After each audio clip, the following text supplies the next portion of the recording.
ഇപ്പോൾ അടുത്ത കാലത്ത് അത് കൂടുതൽ രൂക്ഷമായി കൊണ്ടിരിക്കുന്നു. വർഗീയമായി വംശീയമായി പോലീസ് സമീപിക്കുന്നു എന്നത് ഒരുപാട് അനുഭവങ്ങളെ സാക്ഷി നിർത്തിക്കൊണ്ട് കാലങ്ങളായി ഞങ്ങളെല്ലാം പറഞ്ഞുകൊണ്ടിരിക്കുന്ന കാര്യങ്ങളാണ്. അതിനൊരുപാട് അനുഭവങ്ങളുണ്ട്. ഏറ്റവും പുതിയ ചില സംഭവങ്ങൾ ആലപ്പുഴ ജില്ലയിൽ ദാരുണമായ 2 കൊലപാതകങ്ങളുണ്ട്. ആ 2 കൊലപാതകങ്ങളിൽ പോലീസ് സ്വീകരിച്ച സമീപനം അന്ന് ഞങ്ങൾ ഉയർത്തി കാണിച്ചിരുന്നു. ഒന്നാമത് കൊല്ലപ്പെട്ട STPയുടെ സംസ്ഥാന സെക്രട്ടറി KS ഷാൻ, അതിനുശേഷം കൊല്ലപ്പെട്ട രഞ്ജിത്ത്.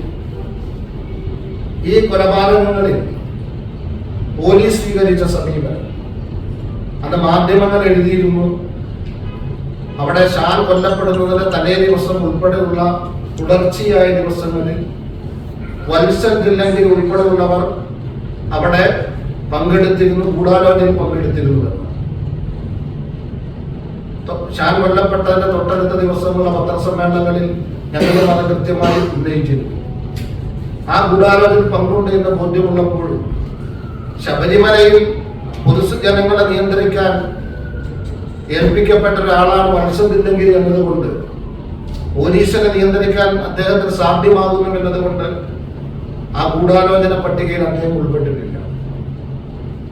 ശേഷം സമാനമായ സംഭവം പാലക്കാട് ജില്ലയിലുണ്ടായി.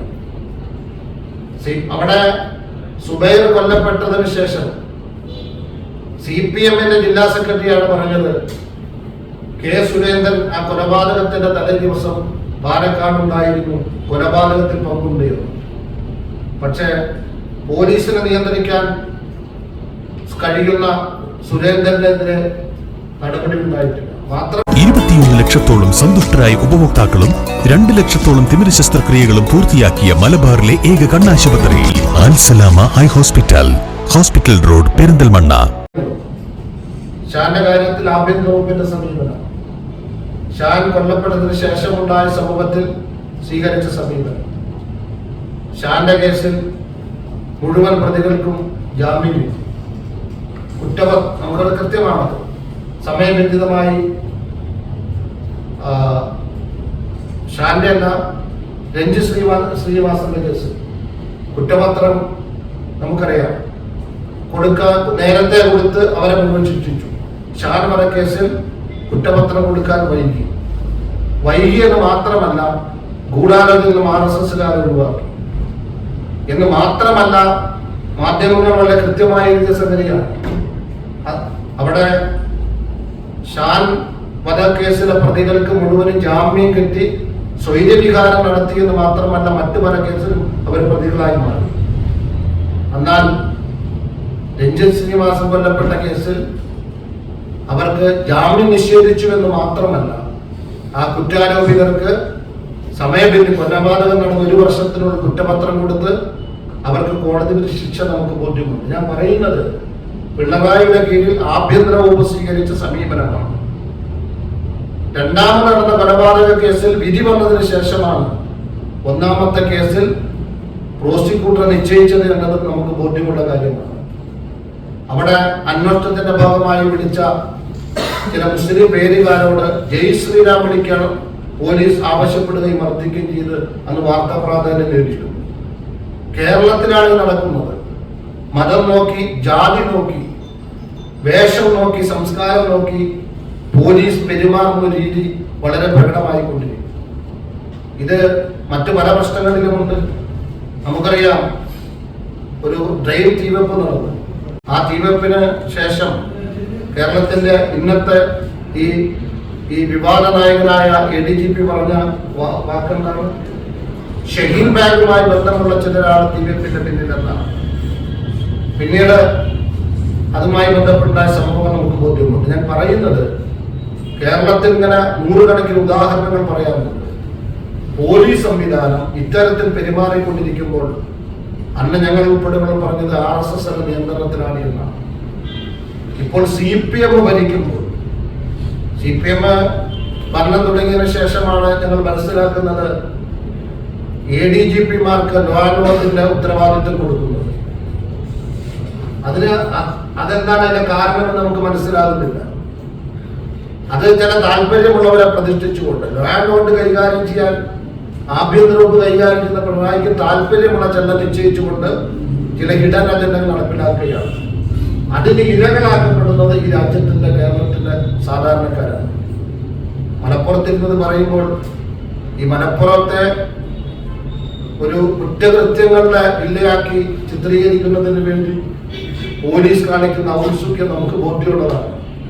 എത്ര ഭീകരമാണ് അതിന്റെ ചിത്രം.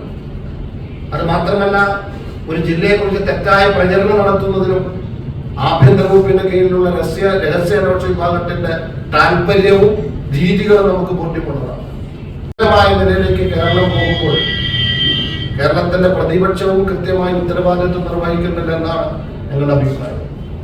കാരണം ഇതെല്ലാം ഒരു കൂട്ടുകക്ഷി ബിസിനസ്സാണ്.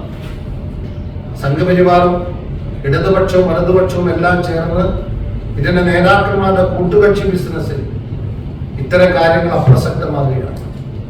അപ്പൊ മുസ്ലിം ലീഗ് കേരളത്തിൽ ഈ വിഷയം ഏറ്റെടുത്തിട്ടില്ല.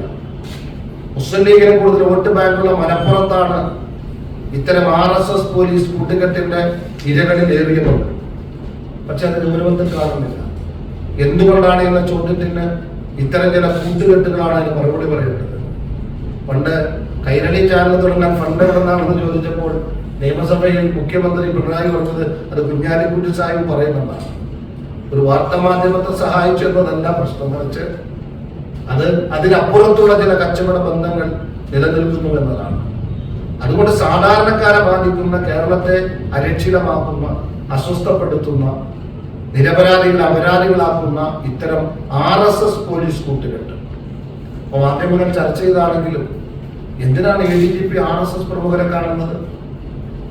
എന്ത് നടപ്പിലാക്കാനാണ് സ്വകാര്യ വാഹനത്തിൽ കാണുന്നത്? ഇരകൾക്ക് ചോദിക്കേണ്ടി വരുമല്ലോ. ജാതി മതവും നോക്കി ഇരകളെ ശ്രദ്ധിക്കുന്ന പോലീസ് സംവിധാനം RSSനോട് ഇത്ര പ്രകടമായ ബഹുമാനം പുലർത്തി RSS നേതാക്കളെ സ്വകാര്യമായി സമർപ്പിച്ച് RSSന്റെ സ്വകാര്യ പരിപാടിയിൽ അഭിവാദ്യം അർപ്പിക്കാൻ പോകുന്നു എന്ന് പറയുമ്പോൾ കേരളത്തിന്റെ പൊതുസമൂഹത്തിന് വളരെ ആശങ്കയുണ്ട്. ഞാൻ നേരത്തെ അതാണ് പറഞ്ഞത്. കേരളത്തിൽ ഈ സംവിധാനം ഉപയോഗപ്പെടുത്തില്ല എന്ന് നമുക്ക് എങ്ങനെയാണ് വിചാരിക്കാൻ കഴിയുക? അങ്ങ് അത്തരം നിലയിൽ ഉപയോഗിച്ചുവെന്നാണല്ലോ അൻവർ ഉൾപ്പെടെയുള്ള MLA-മാർ പറയുന്നത്. ഭരണപക്ഷത്തിന്റെ MLA-മാരാണ് പറയുന്നത്. ഈ ഒരു സ്ഥിതിവിശേഷത്തിലും കേരളത്തിന്റെ മുഖ്യമന്ത്രി സ്വീകരിക്കുന്ന മൗനം, സമയബന്ധിതമായി നടപടിയെടുക്കാത്തത്, പോലീസിന്റെ ആത്മവീര്യം തകരുമെന്ന കഥ പറഞ്ഞുകൊണ്ട് കുറ്റകൃത്യങ്ങൾക്ക് കാർമ്മികത്വം വഹിച്ചവർക്കെതിരെ നടപടിയെടുക്കാത്ത അവസ്ഥ. ഇപ്പൊ അജിത് കുമാറിനെതിരെ വിജിലൻസ് അന്വേഷണം പ്രഖ്യാപിച്ചു. ആരന്വേഷിക്കുന്നത്? SP റാങ്കിലുള്ള ഉദ്യോഗസ്ഥരാണ്. ആ അന്വേഷണം എവിടെ എത്തും? ആ സ്ഥിതി നമ്മളൊന്ന് ആലോചിച്ചു നോക്കി. അപ്പൊ ഇത്തരത്തിൽ പൊതുസമൂഹത്തെ കൊഞ്ഞനം കുത്തുന്ന, രാജ്യത്തിന്റെ കേരളം കാത്തുസൂക്ഷിച്ചു പോരുന്ന ഭരണ സംവിധാനത്തിലെ മൂല്യങ്ങളെയും അതിന്റെ നന്മ നിറഞ്ഞ സാമ്പ്രദായികതയും നിഷേധിക്കുന്ന നിരുത്തരവാദപരമായ ഒരു സമീപനമാണ് പിണറായി വിജയൻ സ്വീകരിച്ചുകൊണ്ടിരിക്കുന്നത്.